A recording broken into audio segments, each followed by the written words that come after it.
Bismillahirrahmanirrahim. Assalamualaikum warahmatullahi wabarakatuh. Bagaimana kabarnya? Insyaallah kita senantiasa diberikan kesehatan sehingga kita dapat bersama-sama belajar di masa pandemi kali ini. Melanjutkan pembahasan sebelumnya, pada kesempatan kali ini kita akan melanjutkan bab 6 dengan tema kisah keteladanan Nabi Yusuf alaihissalam dan Nabi Syuaib alaihissalam. Mengapa kita harus meneladani setiap nabi-nabi yang kita pelajari?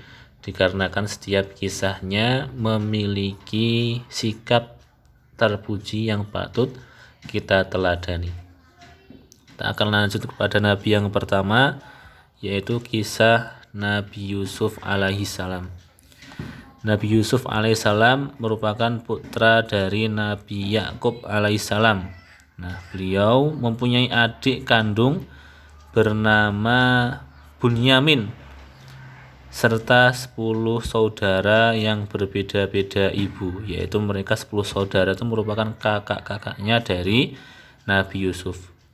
Nah, Nabi Yusuf sangat dekat dengan ayahnya, yaitu Yakub, sehingga kedekatan dari Yusuf kepada ayahnya menimbulkan rasa cemburu kepada 10 saudaranya yang tidak seibu.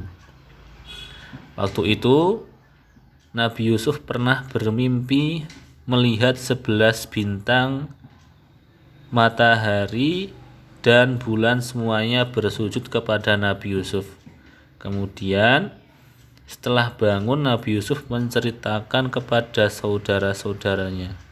Lalu Yakub, yaitu ayahnya, berkata, "Janganlah kamu ceritakan mimpi itu kepada saudara-saudaramu, supaya mereka tidak tergoda oleh setan dan mencelakakanmu." Nah, pada suatu hari, saudara-saudara Nabi Yusuf itu mengajak Yusuf untuk bepergian ke dalam hutan. Nah, ketika mendengar hal tersebut, sang ayah berkata, "Jangan mengajak Yusuf ke hutan, nanti ada serigala," sedangkan ia masih kecil. Namun akhirnya saudara-saudara tersebut berhasil membujuk ayahnya dan membawa Yusuf ke dalam hutan. Nah, ketika mendekati sumur, para saudagar dan pedagang sering mampir untuk mengambil air, sehingga mereka pun membuang Yusuf ke dalam sumur. Nah, jadi kakak-kakaknya, saudara-saudara Yusuf yang tidak seibu tersebut membuang Yusuf ke dalam sumur. Tetapi tidak lama kemudian saudagar yang melewati sumur itu mampir untuk mengambil air. Lalu Yusuf diselamatkan oleh saudagar tersebut kemudian dijual. Nah, pembeli dari penjualan Nabi Yusuf yaitu penguasa di negeri itu. Nah, lambat laun Yusuf pun menjadi orang yang dewasa dan pemuda yang cerdas. Pada suatu hari raja bermimpi melihat 7 ekor sapi betina yang gemuk dimakan oleh 7 ekor sapi betina yang kurus, 7 tangkai gandum yang hijau dan 7 tangkai gandum yang kering.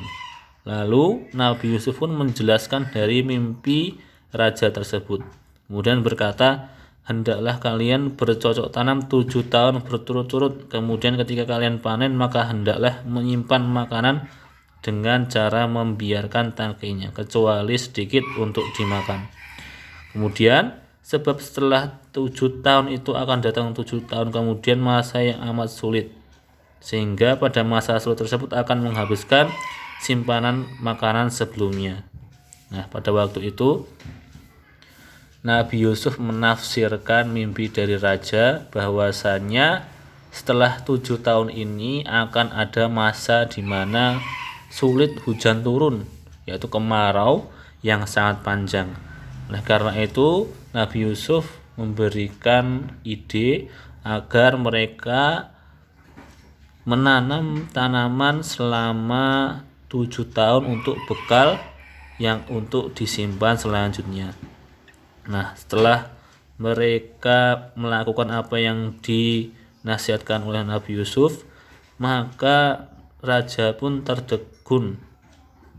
Selanjutnya Nabi Yusuf diangkat menjadi pejabat negara dalam urusan pangan. Nah, setelah menyadari dari kisah Nabi Yusuf alaihissalam, kita dapat teladani bahwasanya kita senantiasa selalu berserah diri kepada Allah Subhanahu wa taala. Dikarenakan walaupun kita dizolimi oleh saudara kita, oleh teman kita, maka kita harus berserah diri kepada Allah. Kemudian ikhlas dan sabar ketika menerima ujian, yaitu ujian Nabi Yusuf, yaitu dibuang ke sumur oleh saudara-saudaranya. Kemudian memaafkan kesalahan orang lain, mau itu orang lain maupun kerabat kita maupun saudara kita, serta menyayangi saudara dan sesama. Selanjutnya yaitu kisah Nabi Syuaib alaihissalam. Nabi Syuaib berasal dari suku Madyan. Suku Madyan tinggal di sebuah daerah bernama Ma'an, yaitu di daerah yang berada di Syam.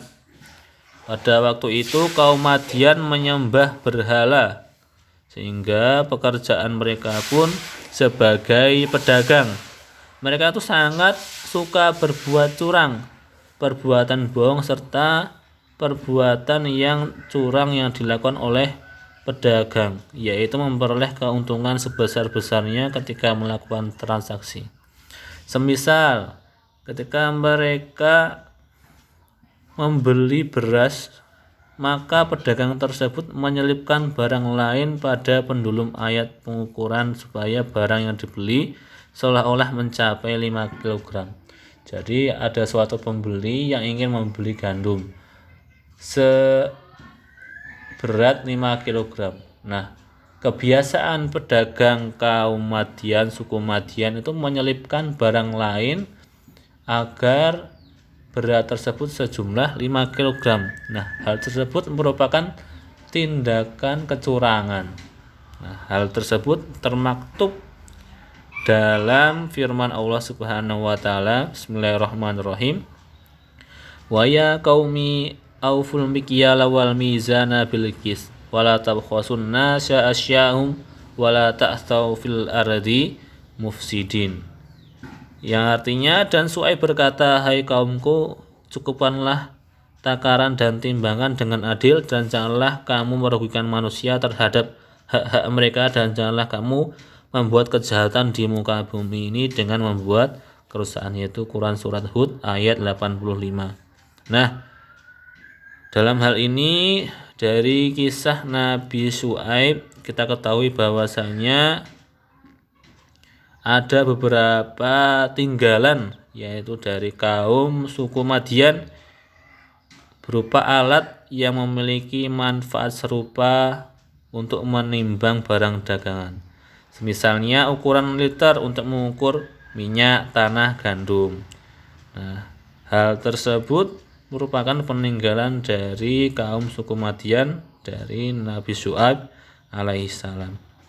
Kebiasaan tersebut yang menambah-nambahi dari barang dagangan suku Madyan itu sangat marak dilakukan oleh mereka, sehingga Nabi Syuaib pun diutus untuk menegakkan kebenaran yang ada di dalamnya. Nah, dari kisah Nabi Syuaib kita dapat keteladani bahwasanya jangan suka berbuat curang, karena azab Allah itu sangatlah pedih. Kemudian sesama manusia harus saling mengingatkan dalam kebenaran. Ketika teman kita terduga ataupun ketahuan menyontek, nah kita harus berani untuk mengingatkan, serta kita harus hanya beribadah kepada Allah Subhanahu wa taala. Dikarenakan ketika kita beribadah kepada Allah, maka jalan kebenaran akan dibukakan olehnya. Demikian dari pemaparan kisah keteladanan Nabi Yusuf dan Nabi Syuaib. Semoga kita dapat meneladani dan mengambil hikmah sebaik-baiknya. Billahi taufiq wal hidayah. Assalamualaikum warahmatullahi wabarakatuh.